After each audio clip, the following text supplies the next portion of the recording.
Born in Honolulu, Hawaii, USA, since birth, Alan Nagao was a disabled child with only one hand and one leg. As a kid, he often used cars, skis, or fake leg to move. Each time he went out, what he received was the curious eyes, the strange perception of everyone, and he hated that feeling.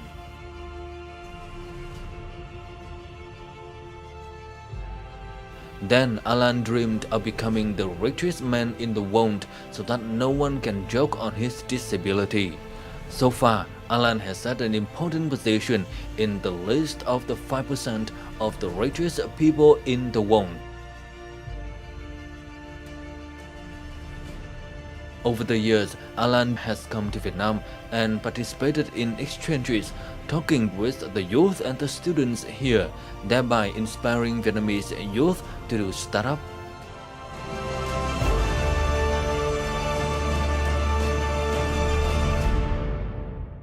Greetings from Trang Vietnam on VTC10 Net Việt. In our program today, let's have a talk with a special businessman from the United States. He's Alan Nagao. So thank you for joining us. The first question we'd like to ask you is what motivates you to overcome the disability to become as successful as today?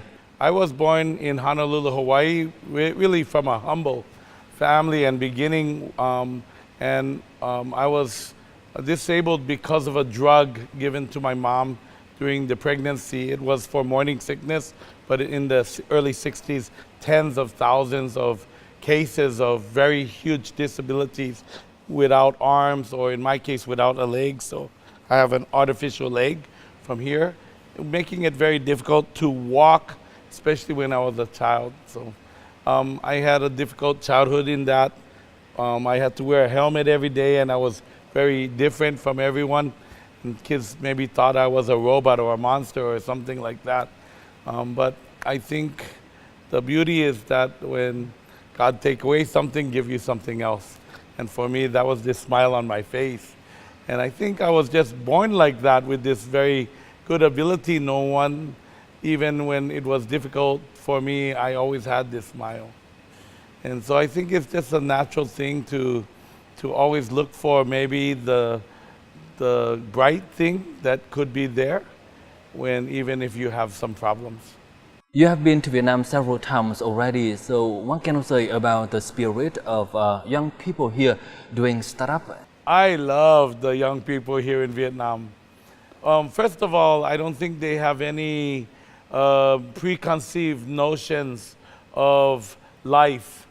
So they are going to make their life. And I think more than even anywhere else in the world, Vietnamese young people have the feeling like, let's go for what is possible. And I love this energy. It's a very powerful energy of being very open to looking at the new possibilities. I don't think they are looking for a job that you're working 45 years and doing the same boring thing. They're looking for something that is more interesting, that can help people and help society, and yet also make money in a much more than a salary. You know, maybe an expected salary here is too low. Let's go for something better. And I feel really happy about working with these people. Is there any story about the Vietnamese people doing the startup here in Vietnam that has given you the most impression? You know, we were in Saigon with some of the startups, and if you listen to their energy and their teamwork, really amazing ability to work together in a group and to really have this spirit of let's go for success together. And I don't see that always in maybe the Americas, or things like let's work together and let's have big success, and let's reprogram our minds for success. And I was very happy to see that.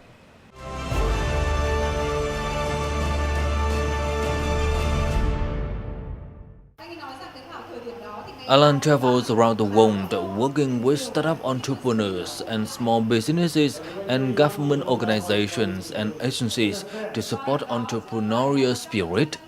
Coming to Vietnam this time, Alan has highlighted the common misunderstandings of many startups. He also shares practical information from his own experience. His sharings also include failures and success stories in the startup community from the world's startup centers such as MIT, Silicon Valley, Tech City in London and Berlin. Với cái sự xuất hiện của Alan Nagao, một người mà các anh chị biết đó là ông đã vươn lên rất nhiều trong cuộc sống từ những cái sự khó khăn, rất là khó khăn về tự nội tại của ông từ khi sinh ra, nhưng ông đã trở nên thành công. Thì cái sự kiện này sẽ giúp cho mọi người biết cách là ai cũng có khả năng được thành công, ai cũng có khả năng được hạnh phúc và mọi người đều có cái quyền được hạnh phúc ngang nhau. Và như vậy thì chúng ta sẽ cùng nhau xây dựng một xã hội công bằng, văn minh. The first factor that Alan wanted to remind both the students and those who are starting the business is if you want to build a good business, you have to set a goal that can be achieved. Next, you need to build a good team, finding the right person, not necessarily to be the best ones. One person can go very fast, but if you want to go long, you have to go together. Hội thảo ngày hôm nay thì tôi có một cái cảm giác rất là phấn khích và nhận được một cái giá trị rất là lớn, bởi vì là đối với ông Alan Nagao ấy thì ông ấy có một cái xuất phát điểm cũng rất là thấp và khó khăn hơn bản thân tôi rất là nhiều. Thế nhưng mà ông ấy lại có một cái sức ảnh hưởng rất là lớn, có một cái tầm ảnh hưởng rất là lớn đến tất cả mọi người. Thì đó là một cái điều mà ông ấy làm, cũng là một cái điều về mang cái tính chất về cộng đồng ấy, về tính lòng nhân ái và giúp đỡ mọi người rất là lớn. Và đấy cũng là một trong những cái điều mà dẫn đến những cái thành công của ông ngày hôm nay ấy. Thì bản thân tôi cũng là học được cái giá trị đó rất là lớn. Hiện nay thì bản thân tôi cũng đang làm kinh doanh và tôi nhận thấy rằng là cái công việc kinh doanh của mình thì ngoài những cái giá trị mà mình nhận được về con số, thì cái mục tiêu kinh doanh của tôi là làm sao để hướng tới tăng những cái giá trị cho cộng đồng và những cái giá trị cho xã hội. Và hiện nay thì bản thân tôi cũng đang cùng hợp tác với một số những cái tập đoàn hướng tới những cái giáo dục và định hướng cho tất cả các bạn trẻ, cũng như là với một cái tư duy khởi nghiệp trong cái nền kinh tế công nghiệp 4.0 này, thì chúng ta làm sao kinh doanh để mang lại thật là nhiều cái giá trị cho cộng đồng, cho xã hội. In the talk with nearly 500 students and young entrepreneurs in Hanoi, Alan has given the advice that not only students but also the professionals also feel extremely valuable. That is optimism. Even those who have long started a business also feel more motivated.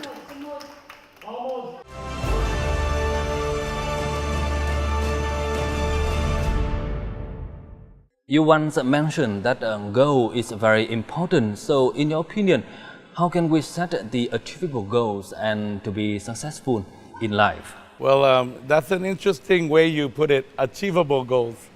I actually think it's better to set a really big goal, one you don't absolutely know you can achieve. So you have to stretch yourself beyond your normal boundary or your normal thinking pattern. So that's number one, setting a very big goal. But there is a much more important process, I think, to remind yourself of the goal every day, twice a day. And I use a process my mentor taught me, which is a definite main purpose in life statement. This statement is not only the goal, but what you have to do to achieve the goal, the action steps, and how you need to be. Maybe more confident or strong or more disciplined. Those things that you must be more of will help you achieve the goal. And then I think part of this statement is also what happens when you achieve this goal. So you have a clear picture. It's not so easy to measure a picture of money. Money doesn't register in your mind as a picture. But if it's taking your parents to Paris, yes, you can register that with emotion. And that is a very powerful way to get your goal. And that is the process I've been learning myself. What about the financial vehicle? So, in your opinion, how should the young people here be aware of the financial vehicle and the tendency to choose the financial vehicle? Well, I think, the old system, not the young people system, but really the old system was to choose maybe a solid company and try to work really hard for many years, and maybe you can slowly rise to the top. I think that was the idea, but I think the young people have a much more options. They can use the internet, they can use online process, and they can quickly achieve very large positions. So I think this is something that is a new trend, and the online trend, I call it, these people were born with the cell phone in their hand. They're very different from my generation, so they have a lot better chance, I think, to use this online trend. Can you share more with us about your future plan? Do you intend to come back to Vietnam and to have more and more community activities with the Vietnamese people here? Tomorrow I leave Hanoi back to the United States, but I'm planning to arrive back in Hanoi in September. I plan to do some full-day workshops. Part of the idea of the workshops is to dig some of the dreams of peoples out of the ground sometimes, to find the dreams, the real dreams. I think people in Vietnam sometimes get confused, and they think their goals are their dreams, and they don't know the difference to separate.